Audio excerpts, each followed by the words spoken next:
할렐루야. 네, 오늘 이 자리에서 하나님 앞에 예배드린 모든 성도님들을 주님의 이름으로 축복합니다.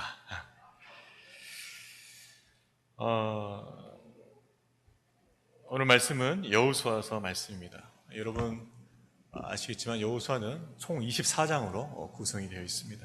1장부터 12장까지는 가나안의 정복 과정을, 또 13장부터 24장까지는 정복한 땅을 분배하는 과정을 얘기하고 있습니다.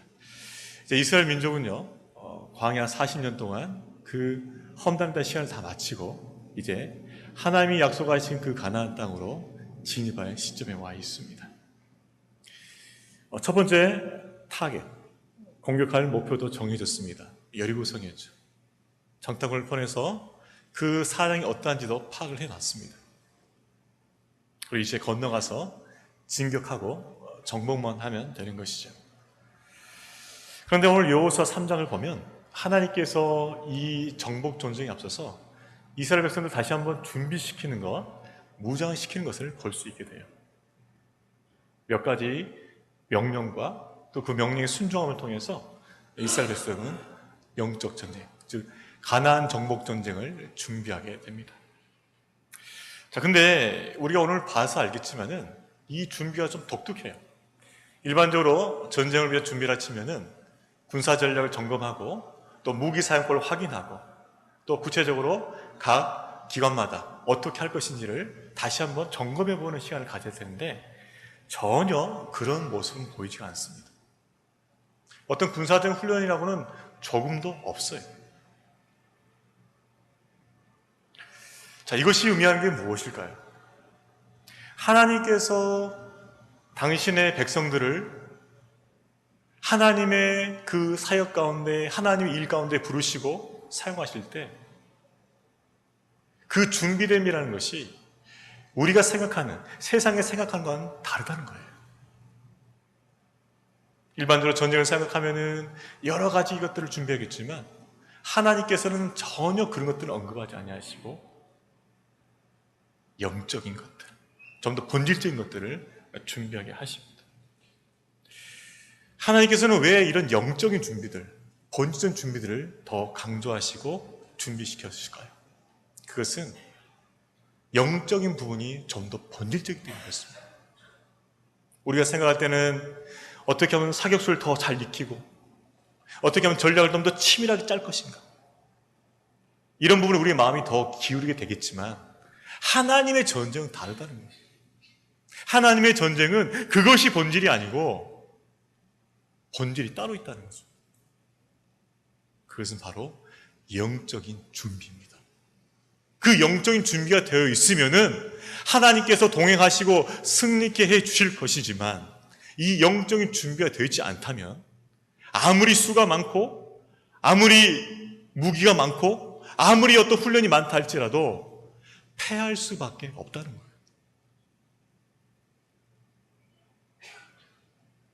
오늘 이 말씀을 살펴보면서 오늘날 우리 성도들과 교회들이 세상에 나가서 그 치열한 영적 전쟁에서 싸워 승리하기 위해서는 우리의 좀 더 본질적인 영적인 준비가 필요하다는 것을 알게 됩니다. 오늘 이 말씀을 통해서 우리가 승리를 위해서 필요한 그 영적 준비들이 무엇인가를 살펴보길 원합니다. 첫 번째, 한번 따라해 볼까요? 하나님의 말씀을 따라가라. 한 번 더요. 하나님의 말씀을 따라가라. 하나님 말씀을 따라하는 것이 첫 번째. 자, 하나님께서는 요단강 도하를 앞두고서 여호수아를 통해서 이스라엘에게 새로운 명령을 내리셔요. 그건 뭐냐 그러면은 너희가 이전까지 광야 40년 동안에는 구름기둥, 불기둥을 따라다녔다. 그렇죠? 낮에는 구름기둥, 저녁에는 불기둥. 그렇지만 너희가 이제 가나안 땅에 들어가면은 더 이상 구름기둥, 불기둥은 없다는 거예요. 더 이상 구름기둥, 불기둥 없어요. 그러면 어떻게 할 것이냐? 그것은 하나님의 언약궤를 따라가는 거예요. 레위 제사장들이 어깨에 하나님의 언약궤를 맸습니다. 이스라엘 백성들은 멀리서 그것을 바라봐요. 그러면서 그 언약궤를 보고 따라가는 것이죠. 자, 그러면 언약궤는 무엇인가라는 것입니다. 언약궤는요, 성막 안 지성소에 있는 것으로서 모세가 하나님 앞에 나아갈 때 하나님의 임재를 경험했던 것입니다. 그리고 그 언약궤 안에는 하나님께서 친히 쓰신 돌판, 십계명이 있어요. 즉 언약궤는 하나님의 임재를 의미하고 하나님의 말씀을 상징합니다. 자, 그러면 이제 구름기둥, 불기둥을 하나님께서 가져가시고 이제 언약궤를 따르게 한다는 것은 무엇인가? 그것은 친히 가나안 그 정복 전쟁 가운데서 하나님께서 먼저 임재하시고 앞서가신다는 거예요. 언약궤를 따라가는 것은 하나님의 임재를 상징하는 그 언약궤를 따라가는 것은 하나님께서 먼저 가시고 그 백성들이 따라간다는 거죠. 그리고 좀 더 구체적으로 하나님 백성들은 하나님의 말씀을 따라간다는 것입니다. 바로 그것을 하나님께서 명령하신 거예요. 하나님께서 약속하신 땅에 들어가서 하는 그 전쟁은 하나님께서 친히 앞서가시는 전쟁이요, 특별히 하나님의 말씀을 따라가는 전쟁이라는 것이죠. 결국 이스라엘 백성들에게 하나님께서 원하신 것은 말씀 중심으로 신앙생활하라고 명령하시는 것입니다. 레위지파 제사장들이 그 언약궤를 메고 가고 있으면 너희는 다른 데 보지 말고 그 언약궤를 맨, 그 제사장들이 맨 그 언약궤를 바라보면서 계속해서 나아가라고 말씀하신 것이죠. 이 땅의 백성들, 우리는 하나님께 약속하신 저 하늘 가나안 천국을 바라보면서 살아갑니다. 하지만 우리는 저 하늘 가나안 저 천성을 가는 길을 정확히 알 수 없어요. 그렇지만 하나님께서 우리에게 약속하신 것이 있습니다.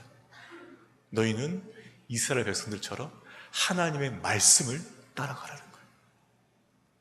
우리에게 주신 그 빛 되신 그 말씀, 그 언약의 말씀을 따라가다 보면 너희가 마침내 저 하늘 도성, 하늘 가나안에 이르게 된다는 것입니다.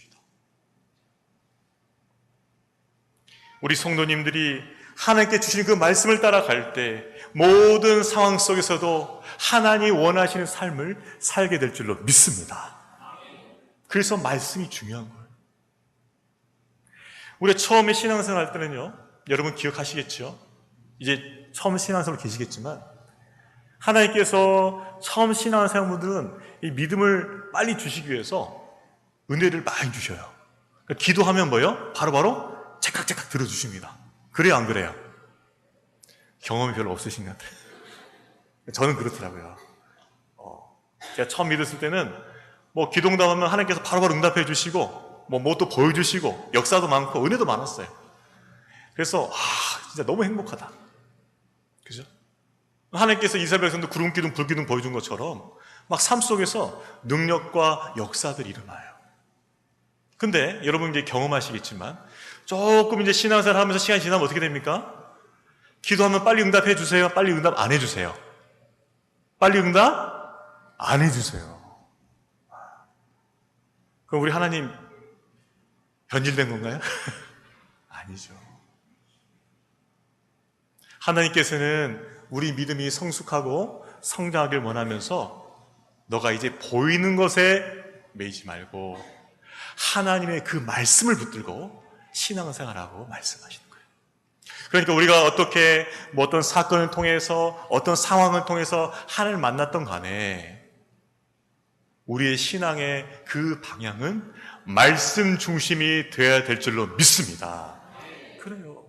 우리가 어느 곳에서 어떤 형편을 다 만났든지 간에 하나님 우리를 모두를 하나님의 그 말씀, 언약의 말씀으로 인도하시는 거예요. 주의 말씀은 내 발의 등이요 내 길의 빛입니다. 얘야, 이제는 말씀 붙잡고 신앙생활하렴 말씀하시는 거예요. 변치 않는, 썩지 않는 하나님의 말씀, 그 말씀 붙잡고 신앙생활 해보지 않을래 말씀하시는 거예요. 그렇기 때문에 우리 신앙이 성숙하고 잘 자라가려면요, 말씀을 가까이 해야 돼요. 매일매일 말씀을 먹어야 돼요. 매일매일 말씀을 접해야 돼요. 매일매일 그 말씀을 통해서 주님의 음성을 들을 수 있어야 돼요. 그렇게 말씀 중심으로 살아갈 때 우리의 삶은 승리의 열매를 맺게 될 줄로 믿습니다. 그래서 우리의 신앙은요, 말씀 중심이 돼야 돼요. 말씀 중심. 어떤 보이는 기적을 쫓아가는 게 아니에요. 우리가 말씀 중심으로 살아가다 보면, 말씀에 순종하다 보면 그때 하나님의 능력과 역사가 나타나는 줄 믿습니다. 그래서 우리의 초점은 어디에 가 있어야 돼요? 말씀에 가 있어요. 말씀. 그 말씀 속에서 하나님께서 역사하시니까. 영적인 승리를 위해서 우리가 준비할 것은 무엇인가? 첫 번째, 말씀 중심의 신앙입니다. 이 말씀 중심의 신앙이 잘 잡혀 있으면 승리할 수 있어요. 믿습니까? 첫 번째, 말씀 중심의 신앙. 자, 두 번째, 우리가 영적 승리를 위해서 준비할 것이 무엇인가? 우리 5절 말씀 같이 한번 읽어보겠습니다. 5절 말씀.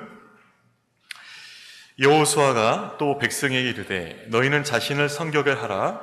여호와께서 내일 너희 가운데 기이한 일들을 행하시리라. 곧바로 이스라엘 백성들에게 또 요구하셔요. 그리고 뭐죠? 또 준비되게 하시는 거죠. 그것은 무엇이었습니까? 너희는 자신을 뭐예요? 성결하게 하라. 깨끗하게 하라. 거룩하게 하라는 것이죠. 하나님께서는 그의 백성들에게 거룩함을 요구하십니다. 왜 그럴까요? 우리를 하나님의 자녀로 하나님의 백성을 부르신 하나님께서 거룩하시기 때문에 그런 거예요. 내가 거룩하니 너희도 거룩하라고 말씀하시는 거죠. 우리가 거룩함을 지켜갈 때 하나님께서 우리와 동행하십니다. 우리가 하나님 앞에 거룩함을 지켜갈 때 하나님의 임재를 깊이 경험할 수 있어요. 하나님 함께 하시며 역사하심을 깊이 경험할 수 있어요. 하나님은 그렇기 때문에 우리에게 성결함을 요구하시는 거예요. 여러분, 세상은요, 성결함에 관심 없습니다. 거룩함에 관심 없어요. 깨끗함에 관심 없어요. 오히려 깨끗하고 거룩하게 살려는 우리들 바라볼 때 비웃고 조롱하고 이상하게 여겨요. 뭐 그렇게까지 유별나게 사냐. 하지만 그들은 하나님의 거룩하심을 모르는 사람들입니다. 세상이 얼마나 음란한지요. 여러분, 지금 한국에 있는 우리 가정들 많이 파괴되고 있잖아요. 우리 자녀도 있지만은 부모 세대가 얼마나 음란한지 몰라요. 배우자 외에 친구들이 있어요. 그리고 그것을 아무렇게 여기지 않아요. 심각하게 타락해 있습니다. 그러면 그러한 심각하게 타락해가는 세상을 바라보면서 우리는 어떻게 해야 될까요? 불쌍히 여겨야죠. 긍휼히 여겨야죠. 그러면서도 우리들이 그들과 같지 않은 것에 감사해야 됩니다.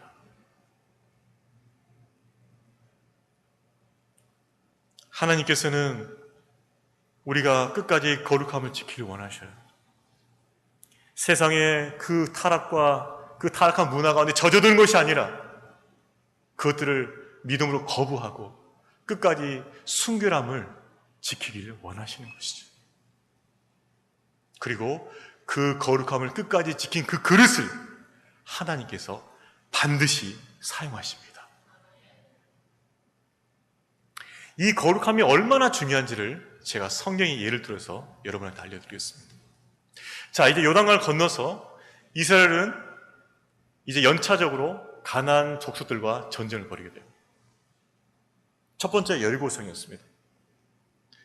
여리고성에 도착했을 때 하나님께서 명령하셔요. 근데 그 명령이 독특합니다. 뭐 기세를 올리기 위해서 함성을 지르라든가 아니면 어떤 굴을 파라든가 그런 것도 없어요. 그냥 한 줄로 줄을 쫙 지어가지고 그냥 여리고성을 그냥 돌래요. 하루에 한 바퀴씩.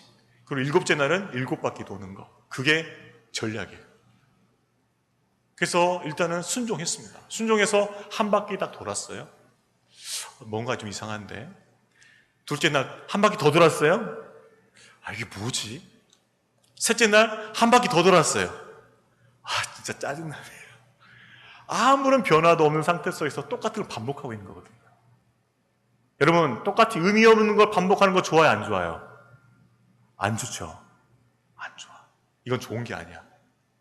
근데 계속 반복해서 돌래. 그럼 어떤 마음이 생길까요? 우리 마음에 의심과 불평이 생기죠.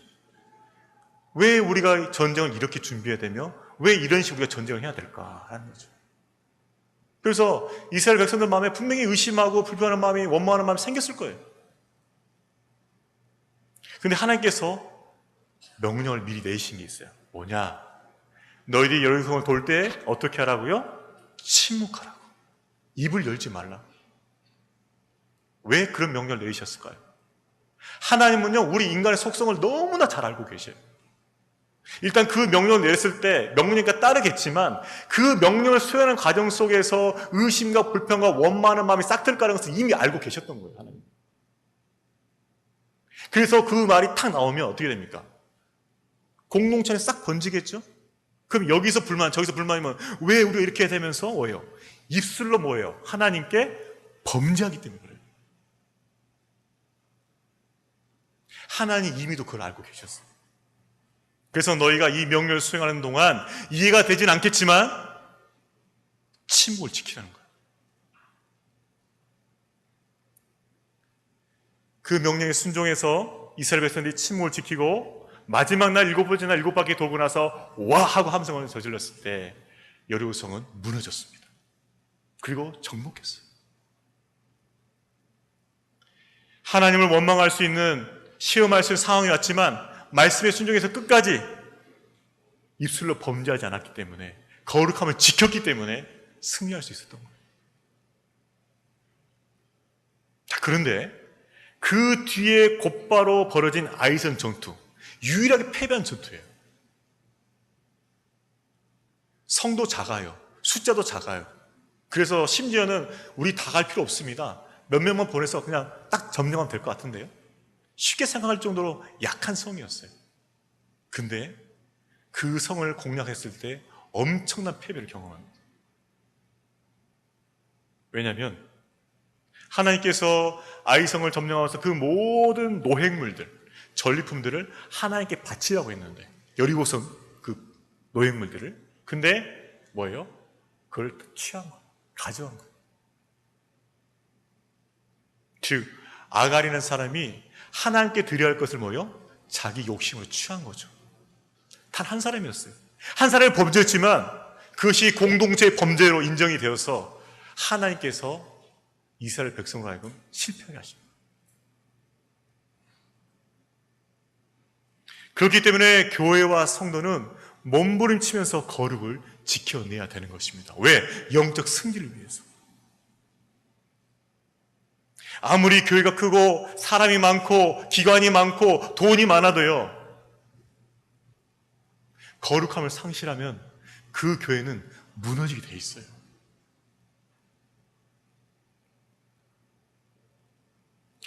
디모데후서 2장 21절 말씀. 그러므로 누구든지 이런 것에서 자기를 깨끗하게 하면 귀 쓰는 그릇이 되어 거룩하고 주인의 쓰심에 합당하며 모든 선한 일에 준비함이 되리라. 우리가 거룩함을 지켜갈 때 그 거룩함을 지키는 것이 모든 선한 일에 준비가 된다는 거예요. 저는 바라기는 여기 모인 우리 모든 성도님들이 하나님 명령하신 그 거룩의 명령을 쫓아서 순종하여서 거룩함을 지키고 귀하게 쓰임받는 그릇들이 되시기를 주의 이름으로 축원합니다. 하나님은 거룩함을 너무너무 중요시 여기셔요. 영적 승리를 거둘 수 있는 두 번째 준비는 뭐냐? 그것은 거룩함이에요.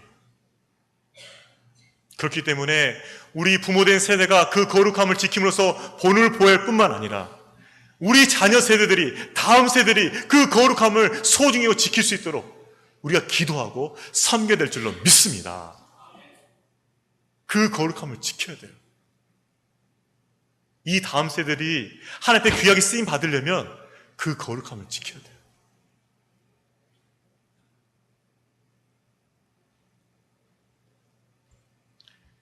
자, 마지막 세 번째, 영적 승리를 거두게 한 준비가 무엇일까요? 우리 15절 말씀 마지막 같이 한번 읽어봅니다. 15절 말씀. 요단이 곡식 거둔 시기에는 항상 언덕에 넘치더라. 궤를 맨 자들이 요단에 이르며 궤를 맨 제사장들의 발이 물가에 잠기자. 자, 우리가 여기서 좀 주의 깊게 묵상할 부분이 있는데 이것입니다. 하나님께서 분명히 요단강을 건너라고 해서 요단강에 왔어요. 근데 요단강에 왔을 때 그 요단강의 상태가 어떤 상태냐면 물이 범람하는 상태라는 거죠. 그때는 우기예요.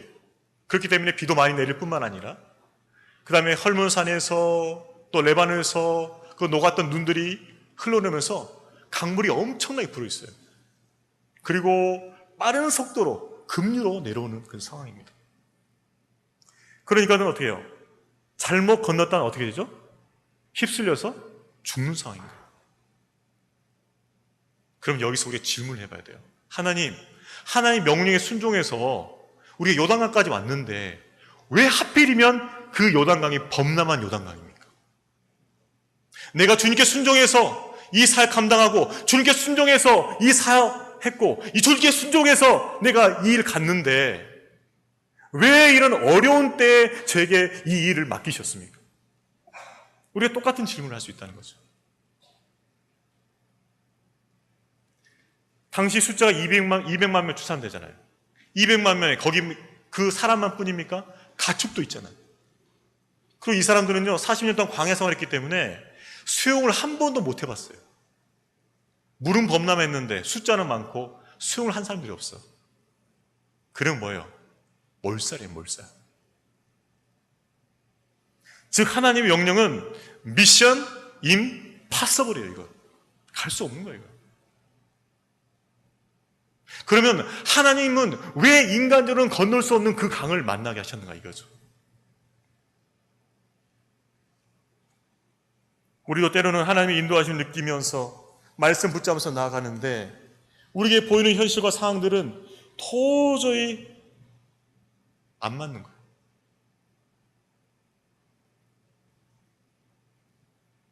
그렇지만 하나님께서는 그러한 때에도 우리에게 무엇을 요구하시는가? 믿음의 순종을 요구하신다는 거예요. 보이지 않아도 막막해도 잡히는 게 없어도 하나님 주신 그 말씀이 있기 때문에 믿음으로 순종하는 것입니다. 참 감사하게도 그 당시 이스라엘 백성은 정말 영적으로 훌륭한 지도자들을 가지고 있었어요. 그들이 누구였냐? 레위 제사장들이었어요. 언약궤를 맨 그 레위 제사장들, 레위인들이 정말 영적으로 탁월한 신앙인들이었어요. 그래서 어떻게 했냐면 요단강에 도착하자마자 그 언약궤를 맨 상태에서 바로 발을 요단강에 내딛습니다. 그 믿음이 뛰어난 그 지도자들이 있었어요. 그래서 믿음으로 발을 담그자 어떻게 됩니까? 요단강이 어떻게 해요? 갈라지게 되는 거예요. 교회 안에서도 우리 영적 지도자들이 믿음으로 한 걸음 한 걸음 나가면은 성도들은 거기서 은혜를 받고 나아가게 되는 거예요.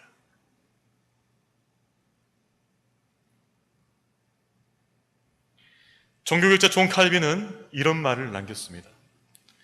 사실 신앙이란 하나님께 무엇을 하실 것인가를 꼬치꼬치 캐묻고 그 질문에 답을 얻는 것이 아니다.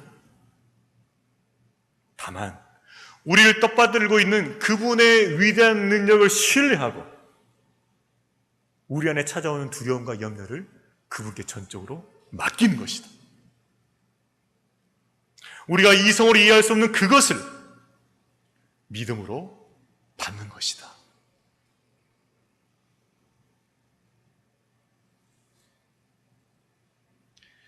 자, 그러면 하나님께서는 왜 불가능해 보이는 상황 가운데서 우리를 인도하실까요? 왜 우리를 평탄한 길로 인도하지 않으시고 고난과 장의 길로 인도하실까요?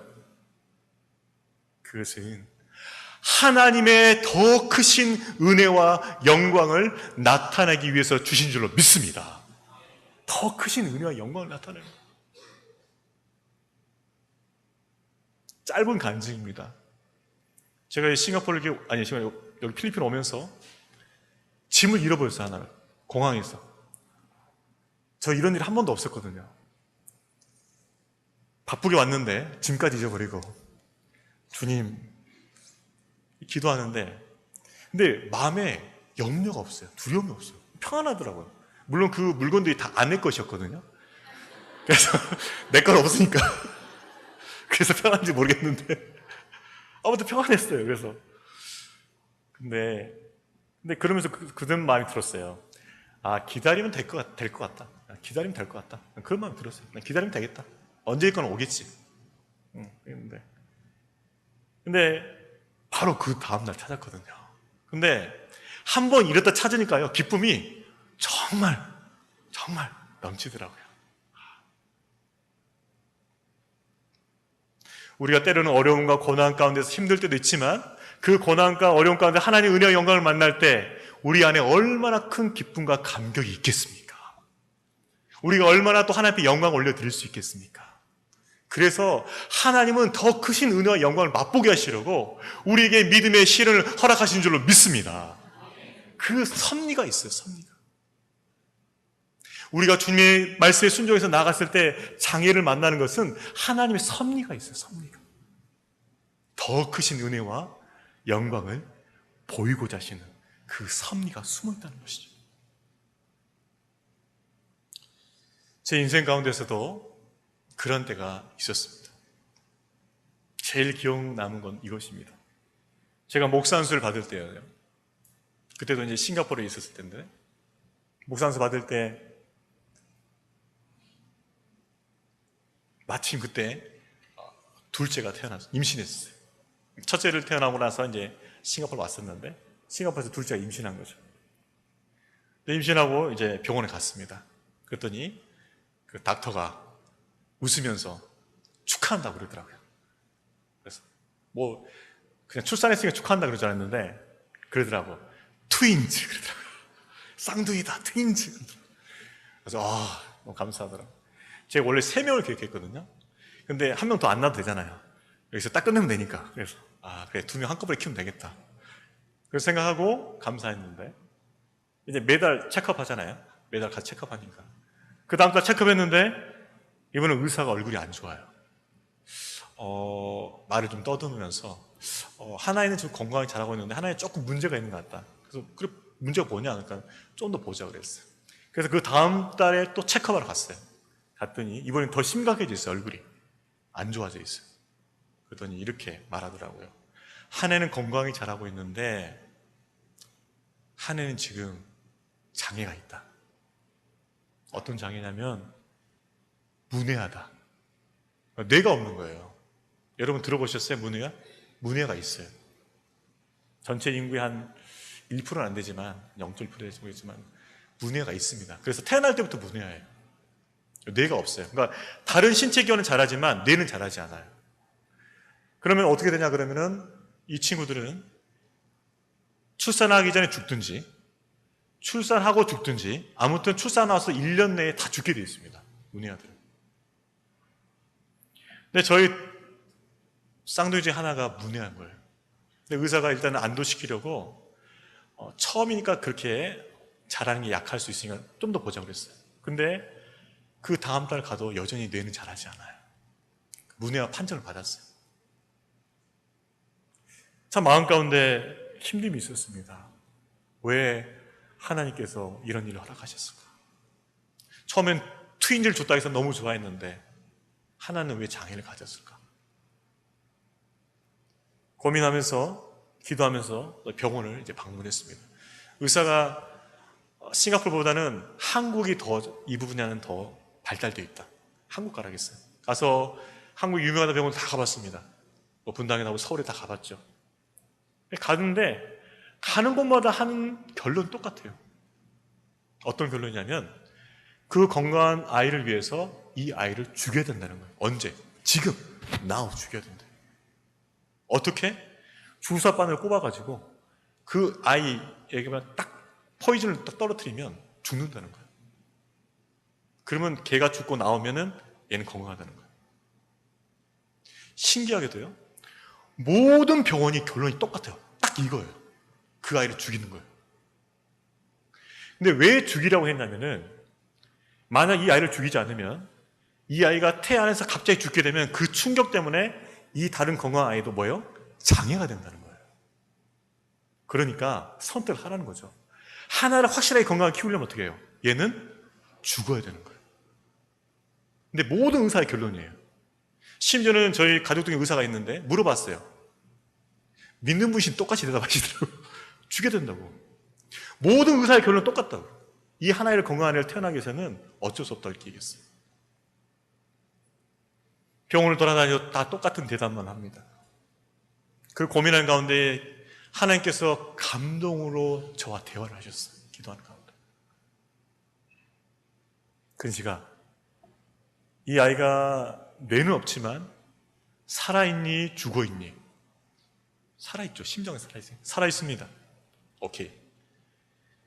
살아있으면 생명이 있는 거네? 맞습니다. 그럼 생명은 누가 주는 거니? 하나님이 주신 겁니다. 그러면 하나님이 주신 거 네 마음대로 할 수 있니 없니? 거기까지 하나님의 답변이었어요. 못합니다. 못하는 거예요. 하나님이 주신 생명이기 때문에 내가 마음대로 할 수 없는 거예요. 의사가 마음대로 할 수 없는 거예요. 하나의 주권이잖아요. 그게 믿음의 시험이었어요. 근데 마침 그때가 어느 때인가 제가 바로 목사안수 받을 때였습니다. 목사안수는 6개 과목 시험을 통해 이루어져요. 교회 헌법, 교회사, 조직신학, 예배모범 이런 과목들 공부해서 패스하면 목사안수 받는 거예요. 근데 하나님께서 그때 저에게 허락하신 목사안수 시험은 그게 아니었어요. 필기시험이 아니었어요. 이 믿음의 시험이 목사안수 시험이었어요. 이걸 통과하면 목사안수 받는 거고 이걸 통과하지 못하면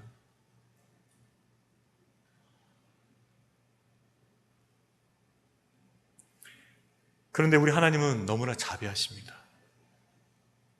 기도하며 묵상하는 가운데 말씀을 주셨어요. 창세기 22장.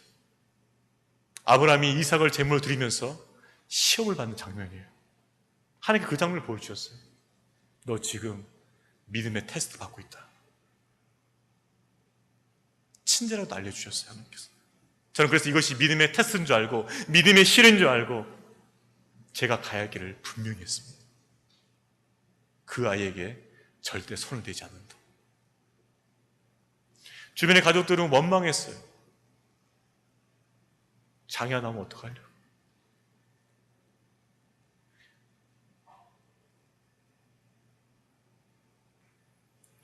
병원을 가지 않았습니다. 왜? 병원 가면 욕하니까.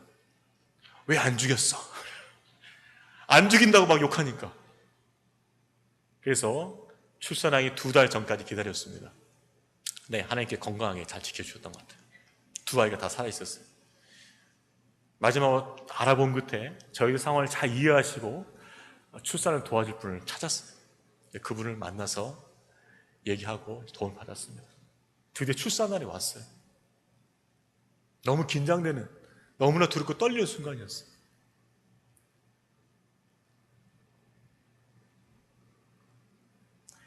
출산했을 때 바로 문의하였던 아이가 먼저 나왔습니다. 그때까지 살아있었어요. 그 아이가 살아있었고 출산하자마자 하나님께서 데려가셨어요. 끝까지 살아있다가 출산하자마자 데려가셨습니다. 그리고 둘째 아이가 나왔어요. 믿음의 시험을 거치게 됐지만 하나님께서는 최선으로 우리를 인도해 주셨습니다.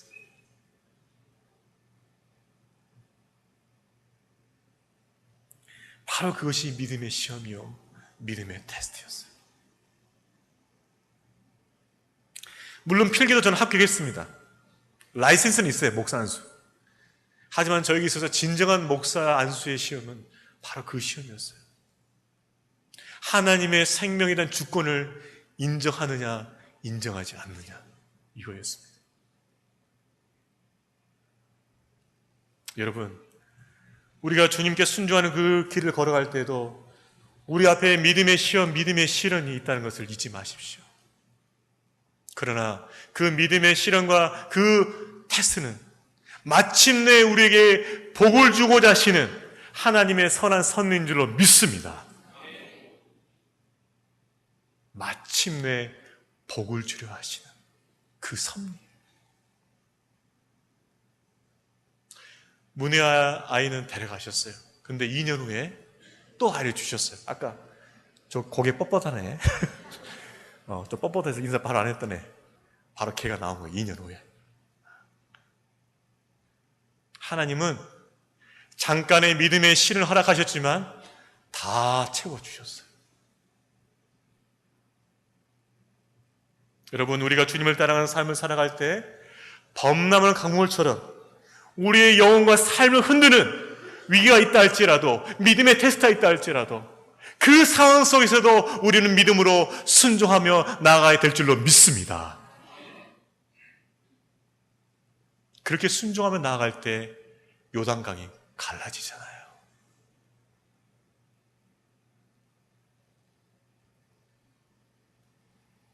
믿음의 순종을 통해서 하나님의 크신 영광을 받습니다. 요단강 물이 멈추고 그 길이 갈라지면서 200만이 다 건넌 거예요. 우리 삶 속에서 하나님의 승리를 우리가 맛보려면 우리는 믿음의 그 시험, 그 테스트 가운데서도 순종하는 능력을 가져야 될 줄로 믿습니다. 반드시 와요.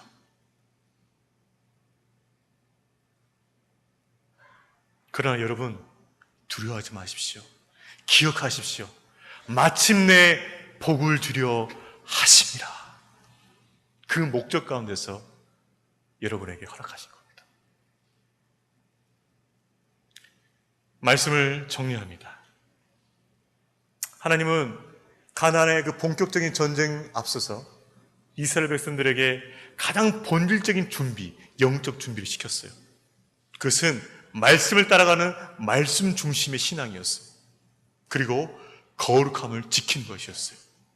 그리고 믿음의 시험의 때에 순종하는 그 자세를 준비시켜 주셨어요. 그리고 가나안에 들어갔을 때 승리를 거두게 되었습니다. 여러분 아시다시피 아이성 빼고는 연전연승이에요. 다 이겼어요. 그 영적인 준비, 본질적인 준비가 있었기 때문에 가능한 거예요. 그게 없었으면 불가능합니다. 여러분, 우리는 승리하기를 원해요.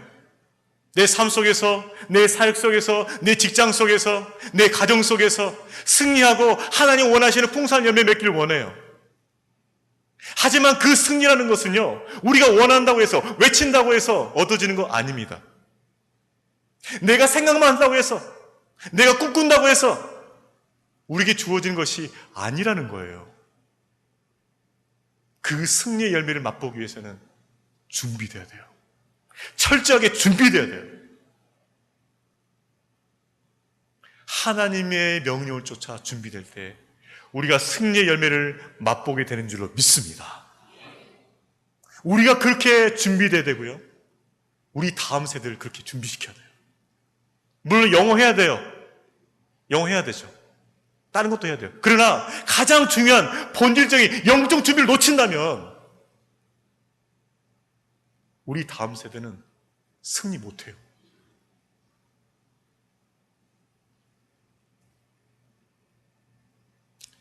오늘 2부 들으신 분들은 복 받으신 분들입니다.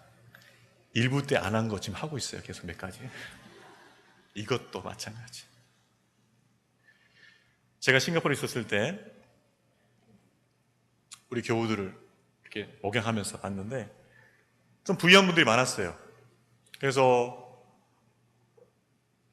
자녀들 학교를 이렇게 뭐 미국, 호주, 캐나다 이렇게 완 학교들 보내고 1년에 몇만 불씩 보내면서 하더라고요. 목사가 시험 들면 안 되는데 딱 보면서 그런 생각 딱 들더라고요. 야, 난 죽었다 깨어나도 우리 자녀들 저기 못 보내겠구나. 그 생각 들었어요. 인간적으로.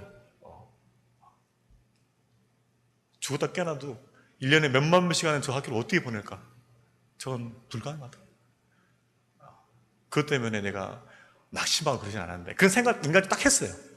하고 나서 이제 퇴근하고 오는데 육교였어요. 제가 아직도 기억해요. 육교. 우리 집 앞에 있는 육교, 그 육교를 딱 걸어가면서 하나님께서 감동을 주시는 거예요. 근시가 너 자녀들 그런 유명한 학교 못 보낸다고 낙심하지 마라. 너가 생각할 것은 그게 아니야. 내가 네 자녀를 유명한 학교 못 보낸다고 해서 너무 그것 때문에 마음 상하지 마라. 그러면서 한 가지 딱 당부하셨어요, 저한테. 다만 내 자녀들 믿음으로 잘 키워라. 다만 내 자녀들 믿음으로 잘 키워라. 그러면 내가 책임진다. 그 말씀하셨어요. 여러분, 우리의 우선순위가 무엇입니까?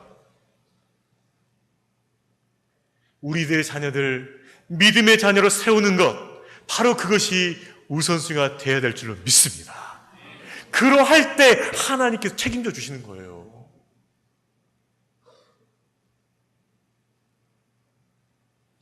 이것이 책임져 주시는 거 모르겠지만 아무튼 우리 아들 와서 또 여기서 학교 다니게 됐어요.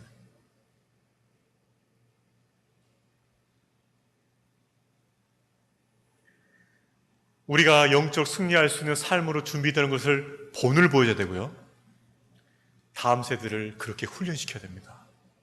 그러면 교회는 소망이 있어요. 승리의 소망이 있는 줄로 믿습니다. 만약 한인연합교회가 그 길을 걸어간다면 하나님께서 우리 교회를 통해서, 우리 교회 다음 세대를 통해서 놀랍게 역사하실 줄로 믿습니다. 그것이 승리를 위한 준비예요. 말씀 중심으로 살고 말씀 중심으로 가르치고 거룩함을 지키고 거룩함을 지킬 수 있도록 기도하고 섬기고, 믿음의 시험 때 세상과 타협하지 않고 순종의 능력을 보이는 그 모범과 그 능력을 가르침을 통하여서 하나님께서 우리에게 놀라운 승리를 보여주실 것을 믿습니다. 그 소망이 우리에게 있어요. 바라기는 저와 여러분이 그런 영적 삶으로 준비되고 하나님의 그 위대한 승리를 맛볼 수 있기를 주의 이름으로 축원합니다. 그런 간증들이 우리 교회 안에서 넘쳐나길 축원합니다. 센터마다, 기관마다, 교육부서마다 그런 간증이 넘쳐나길 주의 이름으로 축원합니다. 우리가 그 승리를 맛봐야 하지 않겠습니까? 그 승리를 꿈꾸며 영적인 삶을 살아가시는 저와 여러분 되기를 주의 이름으로 축원합니다.